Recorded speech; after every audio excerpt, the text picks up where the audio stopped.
Pang sa pagkamalikhain ng Pinoy, ang reverse scooter na tampok sa Manawag, Pangasinan. Ang mga materyales sa paggawa nito mula sa mga tubo at pira-pirasong bakal. Yan ang rated A na primera balita ni Lilian Tiburcio. Sa unang tingin, aakalain mong $1 million sports car at gawa sa ibang bansa ang sasakyang ito. Pero alam niyo ba na produkto ito na malikot at malikhaing imahinasyon ng isang Pangasinense? Reverse scooter ang tawag dito na may likhang sa Arsenio de la Cruz na tubong Manawag, Pangasinan. At alam niyo bang gawa lang ito sa mga pira-pirasong bakal at tubo?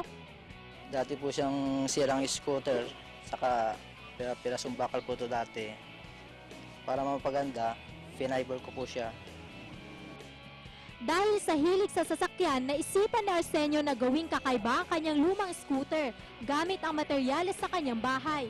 Hawig daw ito sa disenyo ng T-Rex na crossbreed na motorsiklo at kotse.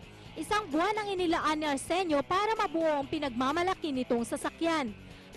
Nakarating na rin umano ito sa kalapit na bayan ng Mangaldan at Mapandan. Hindi rin maiwasang mapalingon ng mga nakakakita rito. Maganda kasi kakaiba siya.